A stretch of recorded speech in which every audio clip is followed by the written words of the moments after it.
লক্ষ্মীর ভান্ডার প্রকল্প এবং যুবসাথী প্রকল্প বন্ধ হয়ে নতুন প্রকল্প চালু হবে অন্নপূর্ণা ভান্ডার প্রকল্প এবং যুবশক্তি ভরসা কার্ড প্রকল্প।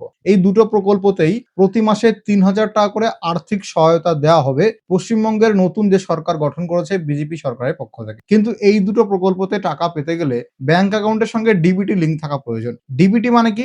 Direct beneficiary transfer. তার মানে আপনার আধার কার্ডের সঙ্গে যেই ব্যাংক অ্যাকাউন্ট ডিবিটি করা আছে সেই ব্যাংক অ্যাকাউন্টেই টাকা অটোমেটিক্যালি ঢুকে যাবে। তো আজকের এই ভিডিওতে আমি বলবো কিভাবে আপনি বাড়িতে বসেই আপনার যে কোনো ব্যাংক অ্যাকাউন্টের সঙ্গে ডিবিটি লিঙ্ক করিয়ে নিতে পারেন। তাহলে যুবশক্তি প্রকল্প অথবা অন্নপূর্ণা ভান্ডার প্রকল্পে যদি আপনি প্রতি মাসে ৩,০০০ টাকা পেতে চান কোনো প্রকার বাধা ছাড়াই, তাহলে অবশ্যই ভিডিওটা সম্পূর্ণ দেখুন এবং আমার এই প্রসেস ফলো করে ডিবিটিটা লিঙ্ক করিয়ে নিন। চলুন শুরু করা যাক। প্রথমে আমরা চেক করব আমার আধার কার্ডের সঙ্গে কোন ব্যাংক অ্যাকাউন্ট ডিবিটি লিঙ্ক করা আছে এবং ডিবিটি লিঙ্কটা চালু আছে নাকি বন্ধ আছে, এটা আগে চেক করতে হবে। তার জন্য আপনি আসবেন এই ওয়েবসাইটে myaadhar.uidi.gov.in। সমস্ত লিঙ্ক থাকবে পিন কমেন্টে। এখানে এসে লগ ইন অপশনে ক্লিক করবেন।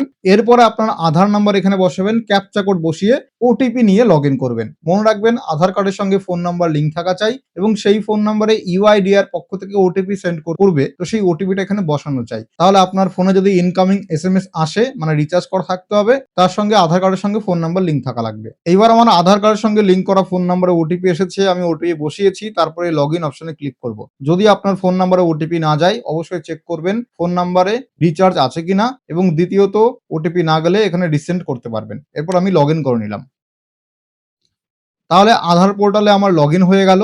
এখন আমাকে চেক করতে হবে আমার আধার কার্ডের সঙ্গে কোন ব্যাংক অ্যাকাউন্ট ডিবিটি করা আছে সেটা চালু না বন্ধ আছে। তো এখানে অনেকগুলো অপশন আছে, তার মধ্যে এখান থেকে অপশনটা দেখবেন ব্যাংক সিডিং স্ট্যাটাস, এই অপশনে আপনি ক্লিক করবেন। ক্লিক করলে এখানে দেখতে পাচ্ছেন যে আমার যে আধার নাম্বার রয়েছে লাস্টের 4টে ডিজিট এখানে দেখানো আছে এবং সেই আধার নাম্বারে state bank of India DBT করা আছে এবং এটা অ্যাক্টিভ রয়েছে এবং লাস্ট এটা আপডেট করা হয়েছিল 19/2/2026 তারিখে, অর্থাৎ ফেব্রুয়ারি মাসে আমি এটা অ্যাক্টিভ করেছিলাম যুবসাথী ফর্ম ফিল আপের সময়। তাহলে এখান থেকে আমি দেখে নিলাম যে আমার এই ব্যাংক অ্যাকাউন্টটা আধার কার্ডের সঙ্গে লিঙ্ক করাও আছে এবং ডিবিটিও করা আছে। তাহলে আমার এই যে স্টেট ব্যাংক অফ ইন্ডিয়াতে যে অ্যাকাউন্টটা আছে ওই অ্যাকাউন্ট দিয়ে আমি যুবশক্তি বা অন্নপূর্ণা ভান্ডার প্রকল্পে ফর্ম ফিল আপ করলে আমার সহজেই টাকা ঢুকে যাবে, কোনো প্রকার অসুবিধা হবে না। এবার আপনি যদি চেঞ্জ করতে চান, মানে এখানে আপনার ইনঅ্যাক্টিভ আছে বা আপনার কোনো ডিবিটি লিঙ্ক করাই নেই, কোনো স্ট্যাটাস দেখাচ্ছে না, অথবা আপনি চাইছেন আপনার যে ব্যাংক অ্যাকাউন্টে ডিবিটি করা আছে সেটা চেঞ্জ করতে, পরিবর্তন করতে, অন্য একটা ব্যাংক অ্যাকাউন্টে ডিবিটি অ্যাক্টিভ করতে, সেগুলো কিভাবে করবেন?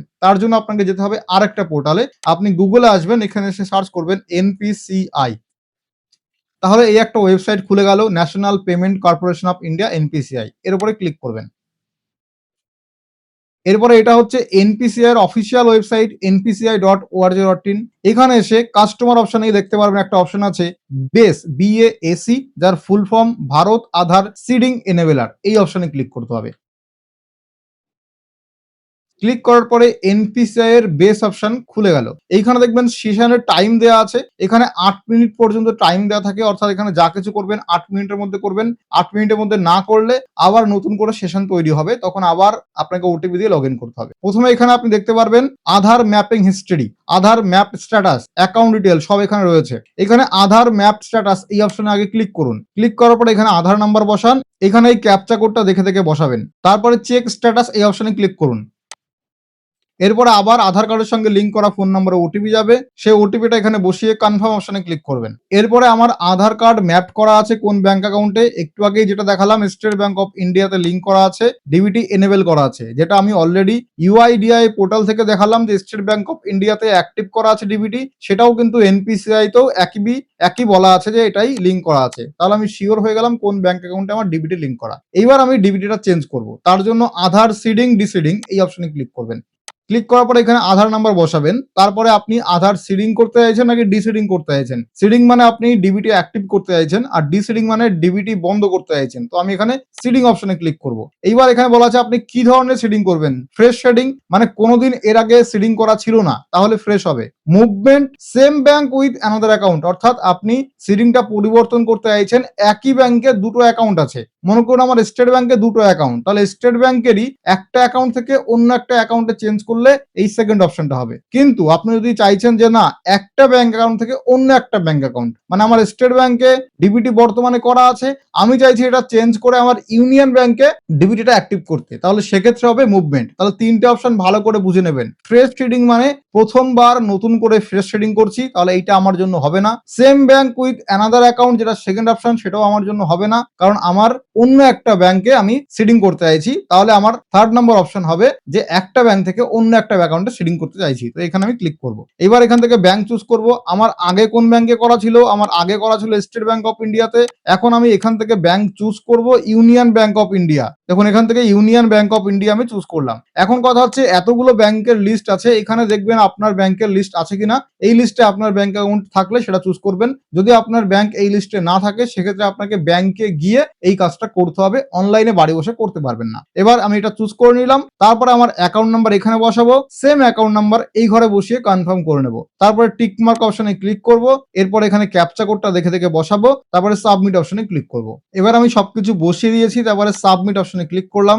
এখানে টার্ম অ্যান্ড কন্ডিশন আসবে, এটা পড়ে নেবেন, তারপরে এগ্রি অ্যান্ড কন্টিনিউ এই অপশনে ক্লিক করবেন। এরপর আবার আপনার আধার কার্ডের সঙ্গে লিঙ্ক করা ফোন নম্বর ওটিপি যাবে, সেটা বসিয়ে কনফার্ম অপশনে ক্লিক করবেন। ওটিপি বসানোর পরে কনফার্ম অপশনে ক্লিক করছি, এখানে একটু টাইম নেবে, এবার আপনাকে একটু ওয়েট করতে হবে। এবার দেখাচ্ছে your Aadhaar number is currently map two state bank of India, অর্থাৎ আমার আধার নাম্বার বর্তমানে স্টেট ব্যাংক অফ ইন্ডিয়ার সঙ্গে ডিবিটি করা আছে।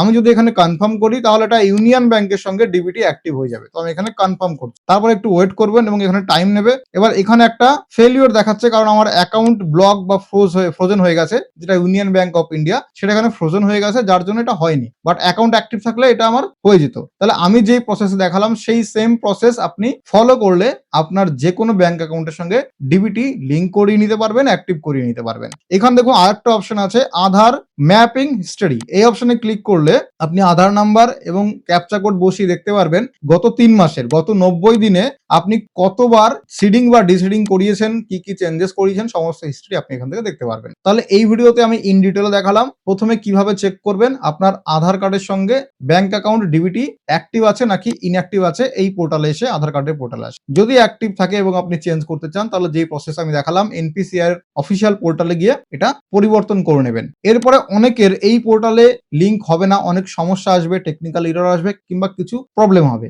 সেক্ষেত্রে আপনাকে অনলাইনে করার অপশন দেবে না, আপনাকে যেতে হবে ব্যাংকে। আপনি ব্যাংকে যান, সেখানে গিয়ে আধার কার্ড জমা দেবেন, তার সঙ্গে ব্যাংকের পাসবই জমা দেবেন এবং একটা অ্যাপ্লিকেশন জমা দেবেন। সাদা পেজে আপনি অ্যাপ্লিকেশন লিখবেন যে ডিবিটি করে দিন, তাহলে ব্যাংকের পক্ষ থেকে ডিবিটি করে দেওয়া হবে। এবার ব্যাংকের পক্ষ থেকে ডিবিটি করতে 7 দিন থেকে 15 দিন সময় লাগতে পারে। তাই আপনাদেরকে আমি ইমিডিয়েট বলবো যে এখনো যুবশক্তি প্রকল্প বা অন্নপূর্ণা ভান্ডার প্রকল্প শুরু হতে সময় আছে, তো আপনি যখন ফাঁকা পাবেন ব্যাংকে গিয়ে আধার কার্ড নিয়ে গিয়ে ডিবিটি লিঙ্ক করিয়ে আসুন। আমার যেমন অনলাইন থেকে হবে না, আমাকে ব্যাংকে গিয়ে করতে হবে, কারণ আমার কোনো প্রকার সমস্যা রয়েছে ব্যাংকে। অলরেডি আমরা যুবশক্তি প্রকল্প নিয়ে আলোচনা করেছি যে যোগ্যতা কি লাগবে, কবে থেকে আবেদন শুরু হতে পারে, কবে থেকে টাকা ঢুকতে পারে। ওই ভিডিওটা যদি না দেখে থাকেন অবশ্যই ভিডিওটা দেখে নেবেন। পিন কমেন্টে আমি ভিডিও লিঙ্ক দিয়ে দেবো বা ডিসক্রিপশন বক্সে লিঙ্ক দিয়ে দেবো, বা এখানে আপনি ফ্ল্যাশ দেখতে পারবেন, সেখান থেকে ক্লিক করে যুবশক্তি ভরসা কার্ড বা যুবশক্তি প্রকল্পে বেকারদের যে 3000 টাকা প্রতি মাসে দেওয়া হবে সেই প্রকল্প সম্পর্কে ইন ডিটেলে সমস্ত কিছু জেনে নিতে পারবেন। তাহলে আমরা সমস্ত কিছু ইন ডিটেলে আলোচনা করলাম। কোথাও যদি বুঝতে অসুবিধা হয় অবশ্যই কমেন্ট করে জানাও। ভিডিওটা ভালো লাগলে লাইক করো এবং হাইপ দিয়ে দাও, যাতে ভিডিওটা সবার কাছে পৌঁছে যায় এবং যাতে কারোরই টাকা পেতে অসুবিধা না হয়। সুস্থ থেকে ভালো থেকো, সুরক্ষিত থেকো, দেখা হবে পরবর্তী ভিডিওতে।